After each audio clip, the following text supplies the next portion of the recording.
2026వ సంవత్సరం జూన్ నెల 8వ రాశి వృశ్చిక రాశి. ఈ వృశ్చిక రాశికి వచ్చేప్పటికల్లా కుజుడు, బుధుడు, గురువు, శుక్రుడు 4 గ్రహాలు బాగున్నాయి. ఈ 4 గ్రహాల వల్ల చాలా మంచి జరుగుతుంది. కుజుడు వల్ల ఇళ్ళు, పొలాలు అట్లాంటివి కొనుక్కోవడానికి అవకాశం ఉంది. తర్వాత బుధుడు బాగున్నాడు, వ్యాపారం బాగా సాగుతుంది. గురువు విద్య, ఉద్యోగం, విదేశీయానం ఇటువంటి వారికి ఉపయోగపడుతుంది. శుక్రుడు 9వ ఉన్నాడు, వివాహం కాని వాళ్ళకి వివాహం అయి ఉంటే సంతానం, వివాహం అయ్యి సంతానం కలిగి ఉంటే కొత్త గృహం కొనుక్కుంటానికి కూడా మీకు చాలా అవకాశాలు ఉన్నాయి. ఈ అవకాశాలని పోగొట్టుకోకుండా ఉండటానికి బాగుండనటువంటి కేతువు, రాహువు, శని, రవి ఈ 4 కూడా పాపగ్రహాలే. పాపగ్రహాల యొక్క స్వభావం ఎట్లా ఉంటుందంటే, దుర్మార్గుడు ఉన్నాడు అనుకోండి, ఒక మనిషిని చంపాలనుకుంటాడు, వాడు చంపుతాడు, 1-3 దెబ్బలకే చచ్చిపోతాడు. చచ్చిపోయిన తర్వాత కూడా లేస్తాడేమోనని 25 పోట్లు పొడుస్తాడు. అంటే పాపిష్టి వాడికి, దుర్మార్గుడికి అంత విషం అన్నమాట. కాబట్టి పాపగ్రహాల వల్ల చాలా ఇబ్బందులు ఉన్నాయి. రాహుకేతువులు వల్ల చాలా ఇబ్బందులు ఉన్నాయి. కాలసర్ప దోషం ఉంది, దీని నుంచి మీరు బయటపడాలి. అయితే ఈ వృశ్చిక రాశికి కుజుడు, బుధుడు, గురువు, శుక్రుడు, కుజుడు ఈ గ్రహాలు బాగున్నాయి. సరిగా చెప్పాలంటే 3-4 గ్రహాలు బాగున్నాయి. ఈ మంచిని మీరు పోగొట్టుకోకుండా ఉండాలి అంటే డేట్ ఆఫ్ బర్త్ ద్వారా తప్పనిసరిగా జాతకం చూపించుకోవడం చాలా అవసరం. అట్లా జాతకం చూపించుకోవడానికి మీకు అవకాశం లేకపోతే మరి హస్తసాముద్రిక ద్వారానైనా సరే మీ జాతకం చూపిస్తే మీ జాతకం చూడటం జరుగుతుంది. మీకు అట్లా జాతకం చూడాలంటే మా ఫోన్ నెంబర్ 2 ఉన్నాయి, 6300061241. ఇంకో నెంబరు 7801071946. ఈ నెంబర్లలో ఏ నెంబర్కి మీరు చేసినా ఖచ్చితంగా మీ జాతకం తగిన ఫీజు తీసుకొని మీ జాతకం చెప్పడం జరుగుతుంది. ఈ రాశి వాళ్ళకి మంచి జరగబోయేదానికి ఆపుదలు చేసేవాళ్ళు రాహువు, శని, కుజుడు, రవి, మరి ఈ కేతువు ఈ గ్రహాలు పూర్తిగా బాగాలేవు. కాబట్టి వెంటనే మీ డేట్ ఆఫ్ బర్త్ ద్వారా జాతకం చూపించుకొని మీరు మంచి ఫలితాన్ని పొందండి. స్వస్తి. శ్రీ గురుభ్యో నమః. హరి ఓం. శ్రీ మహాగణాధిపతయే నమః. శ్రీ మహాసరస్వత్యై నమః. శ్రీ గురుభ్యో నమః. హరి ఓం. యః కర్తా జగతాం భర్తా సంహర్తా మహసాం నిధిః ప్రణమామి తమాదిత్యం సమోపహమో. యఃకర్త అందరికీ కర్త అయినవాడు, సంహర్త అందరినీ సంరక్షించువాడు, మహాసాం నిధి ప్రపంచం మొత్తానికి కూడా ఆధారభూతుడై ఉండి అందరినీ పోషించేటువంటి వాడు. యఃకర్త జగతాం భర్త సంహర్త మహసాం నిధి ప్రణమామి తమాదిత్యం. అటువంటి సూర్యభగవానుడికి నమస్కారం చేస్తూ ఉన్నా. ఎందుకంటే ఎవరైనా సరే ఒక కుటుంబీకుడు పిల్లలందరికీ, భార్యకి తిండి పెట్టడం కష్టం. ఒక పెద్ద సంస్థ యజమాని అందరికీ అన్నం పెట్టడం కష్టం. ప్రపంచానికి మొత్తానికి ఆహారం పెడుతూ ప్రపంచం మొత్తం మీద ఒక్కడే సూర్యుడు. అటువంటి సూర్యుడైనటువంటి భగవానుడికి నమస్కారం చేస్తూ ఉన్నాను. మనం ముందుగా జూన్ నెల 2వ తారీఖు రోజున గురువు మిథునం నుంచి కర్కాటకాన్ని మారుతూ ఉన్నాడు. అయితే ఈ గురువు ఎటువంటి వాడనేది ముందు చెప్పుకుందాం. గురువు మనకు చెడుగా ఉన్నా కూడా మంచివాడికి మంచి బుద్ధి ఉంటుంది, చెడువాడికి చెడు బుద్ధి ఉంటుంది. శత్రుస్థానంలో ఉంటే కూడా ఆయన అపకారం చేయడు.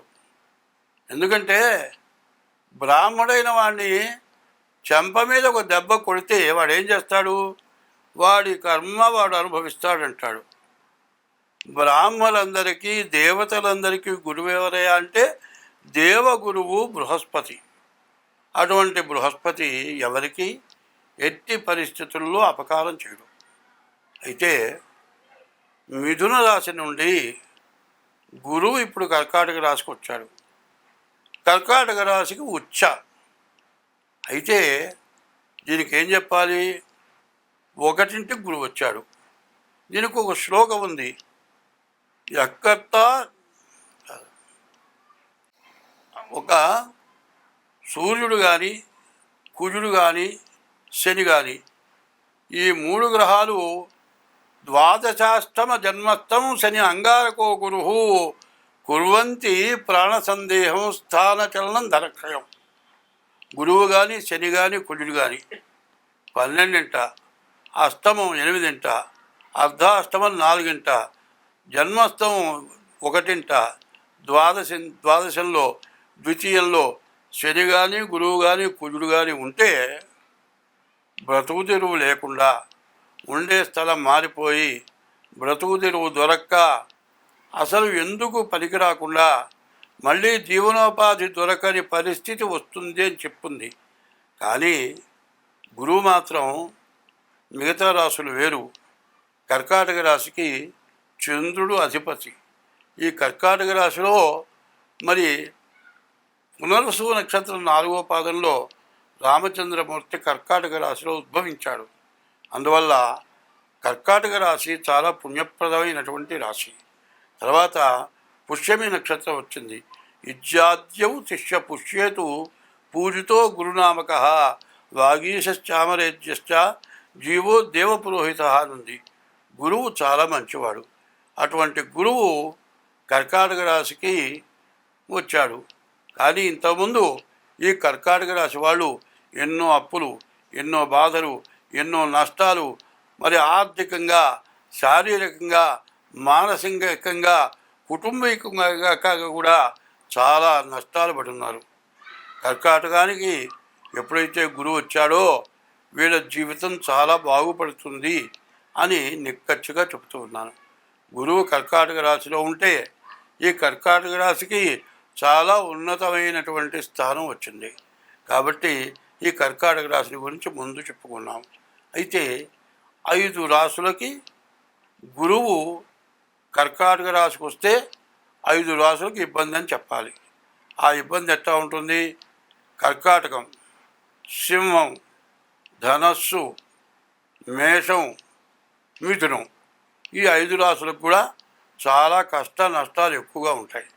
కాబట్టి ద్వాదశాష్టమ జన్మస్థం శని అంగారకో గురు కుర్వంతి ప్రాణ సందేహం స్థానచలనం ధనక్షయం. ఇప్పుడు కర్కాటక రాశి బాధలు వదిలిపోయినాయి, బాగున్నారు అని చెప్పాలి. అయితే ఇప్పుడు కర్కాటకం అయిపోయింది. 2వ రాశి సింహరాశి. ఈ సింహరాశికి గురువు ద్వితీయంలో ఉన్నాడు, గురువు ద్వాదశంలో ఉన్నాడు. గురువు అక్కడ ఉంటా ద్వితీయం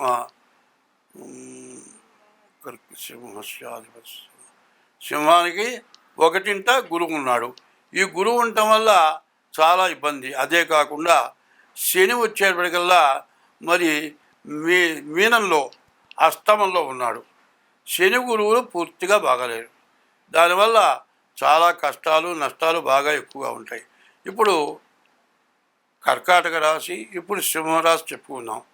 కన్యా రాశి, తులారాశి, వృశ్చిక రాశి ఈ 3 రాశులకి గురువు వల్ల ఎటువంటి నష్టాలు కూడా లేవు. అయితే ధనస్సు రాశికి వచ్చేప్పటికల్లా అష్టమంలో గురువు అయినాడు.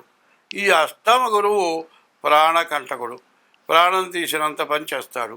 అయితే ఇప్పుడు గురువు కర్కాటకానికి వచ్చిన గురువు 1 సంవత్సరం పాటు కర్కాటక రాశిలో ఉంటాడు. ఈ సంవత్సరం మొత్తం కూడా ఈ రాశులు, ఈ 5 రాశులు మిథునం, కర్కాటకం, సింహం, ధనస్సు, మేషం ఈ 5 రాశులకు కూడా చాలా కష్టాలు ఉంటాయి. కాబట్టి అష్టమంలో ఉన్నటువంటి గురువు ప్రాణకంటకుడు, ప్రాణం తీసినంత పని అవుతుంది. కాబట్టి అది కూడా చాలా కష్ట నష్టాలు కలిగి ఉంటుంది. తర్వాత మేషరాశి, అర్ధాష్టమం 4ంట ఉన్నాడు శని గురువు. అది కూడా చాలా ఇబ్బందికరం. అదే కాదు, మేషానికి ద్వాదశంలో కూడా శని ఉన్నాడు. శని గురువు కూడా చాలా ఇబ్బంది పెట్టేటువంటి పరిస్థితి కనపడుతుంది. తర్వాత మరి వృషభ రాశికి ఏం లేదు. మిథున రాశిలో మళ్ళీ 12ంట శని ఉన్నాడు. మరి ఈ 5 రాశుల్లో చివరి రాశి మిథున రాశి. ఈ మిథున రాశికి ద్వాదశాంచో వ్యయోరిప్ప, ద్వాదశంలో ఉన్నటువంటి గురువు బాగా అనవసరమైన దండగా మారి ఖర్చు పెట్టిస్తాడు. కాబట్టి ఈ గురువు 12ంట గురువు ఉన్నాడు. ఈ గురువు వల్ల ఇబ్బంది. అయితే ఒకటి ప్రత్యేకించి చెబుతున్నా, ప్రతివాడు కూడా ఏమండి నా రాశి వృషభ రాశి, ఎట్టాగయ్యా మా నాన్న పేరు వెంకయ్య అండి, మా తాత పేరు వెంకయ్య అండి, నా పేరు వెంకయ్య అని పెట్టారు, వెంకయ్య కాబట్టి వృషభ రాశి. మీ తాత పేరో మీ ముత్తాత పేరో పెడితే రాదు. మీకు ఎట్లా వస్తుంది అంటే మీరు పుట్టిన తారీఖు, నెల, సంవత్సరం, టైము, ఆ రోజున ఆ నక్షత్రం బట్టి రాసి వస్తుంది. ఏదో ఇష్టం వచ్చిన పేరు పెట్టి ఇది నా రాశి అంటే సరిపోదు. అదే కాదండి, కొంతమంది ఏం చేస్తారంటే పిల్లల్లో మొట్టమొదటి వాడు అవుతారు, వాడిని బుజ్జి అని పిలుస్తారు చిన్నప్పుడు. ఆ బుజ్జి ఏమవుతాడు, 80 సంవత్సరాలు వచ్చినా కూడా బుజ్జి అంటేనే తెలుస్తుంది. బుజ్జి అను, చిన్నాను, కన్నాను ఇట్లాంటి పేర్లు ఉంటూ ఉంటాయి. ఈ పేరుని అడిగి నా రాశి అంటే అది కాదు. ఎందుకంటే పూర్తిగా తెలియక పేరును బట్టి ఈ రాశి నా రాశి చెప్పండి అని అడుగుతున్నారు. అది మాత్రం పద్ధతి కాదు. మీకు డేట్ ఆఫ్ బర్త్, పుట్టిన తారీఖు, నెల, సంవత్సరం, టైం కావాలి. అది లేదండి అంటే, లేకపోతే మీ అరిచేతులు హస్త సాముద్రిక ద్వారా మీ జాతకం చెప్పడం జరుగుతుంది. అట్లా చెప్పాలి అంటే 60 వంతులే హస్త సాముద్రిక ద్వారా వస్తుంది. మిగతా 40 వంతులు రావాలంటే ఎట్లా? మీకు హస్త సాముద్రిక ద్వారా 60 వంతులే వస్తాయి. మీ పిల్లల్లో ఒకళ్ళ డేట్ ఆఫ్ బర్త్ ఉంటే ఆ 40 వంతులు కూడా వస్తుంది. మీ జాతకం పూర్తిగా వస్తుంది. మీ పిల్ల జాతకం, డేట్ ఆఫ్ బర్త్ పెట్టిన వాళ్ళ జాతకం కూడా వస్తుంది.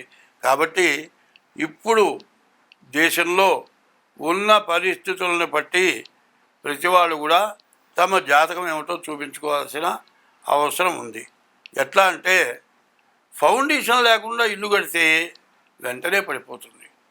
అట్లాగే ఇప్పుడున్న పరిస్థితుల్లో మీకు అందరికీ తెలుసు, యుద్ధం జరిగింది, ఆయిల్ దగ్గర నుంచి రేటు పెరిగింది, గ్యాస్ దగ్గర నుంచి దొరకటం లేదు. మరి ఇంకా తినుబండాల వస్తువులు కూడా కొన్నాళ్ళు పోతే దొరకవేమో. ఈ పరిస్థితులను బట్టి ప్రతి వస్తువు రేటు పెరుగుతుంది. రేటు పెరుగుతుంది కానీ ఆదాయం మాత్రం పెరగదు. దీనివల్ల మనం ఇబ్బందులు పడతాం. దీనికి తోడు మనకి ఏదన్నా చెడు ఉండేట్లయితే ఆ చెడు వల్ల ఇంకా బాగా ఇబ్బందులు వచ్చే లక్షణాలు బాగా కనపడుతున్నాయి. కాబట్టి ఈ రాశుల వాళ్ళు కర్కాటక రాశి, సింహరాశి, ధనస్సు రాశి, మేషరాశి, మిథున రాశి, ఈ 5 రాశుల వాళ్ళు కూడా ముందుగా మీ డేట్ ఆఫ్ బర్త్ ద్వారా జాతకం చూపించుకోండి, మీ రాశి ఏంటో తెలుసుకోండి. అట్లా లేకపోతే హస్త సాముద్రిక ద్వారా కూడా మీ జాతకం చెప్పడం జరుగుతుంది. అట్లా మీకు కావాలంటే నా పేరు పంగులూరు లక్ష్మీనారాయణ. నా ఫోన్ నెంబర్లు 6300061241, ఇంకో నెంబర్ ఉంది 7801071946. ఈ నెంబర్లకు ఫోన్ చేసి తగినటువంటి ఫీజు చెల్లించి మీ జాతకాలు చెప్పించుకొని మీరు ఇబ్బందుల నుంచి బయటపడండి. నా ఉద్దేశం ఏంటంటే డబ్బుల కోసం చెప్పే జాతకాలు కావు, మీరు బాగుండటం కోసమే చెప్పేది. అనవసరమైన డబ్బులు మీ దగ్గర పొందడం జరగదు. చక్రం వేయాలంటే రాశి చక్రం, నవాంశ చక్రం, మహర్దశలు, విదశలు ఇన్ని వేస్తే కానీ మీ జాతకం పూర్తిగా అర్థం కాదు. మరి కంప్యూటర్ ద్వారా నేను మాత్రం జాతకం వేయను, పంచాంగాన్ని బట్టి జాతక చక్రం వేస్తాం. కంప్యూటర్ ద్వారా వచ్చేది ఎక్కువలు తక్కువలు వస్తాయి. కాబట్టి కరెక్ట్గా జాతక చక్రం వేయాల్సి ఉంటుంది. కాబట్టి తగినంత ఫీజు తీసుకుని మాత్రం నేను జాతక చక్రం వేస్తాను, మీకు అందరికీ ఉపయోగపడతాను. అది మాత్రం ఏదో స్వార్థంతో మాత్రం చేసేది కాదు. స్వస్తి.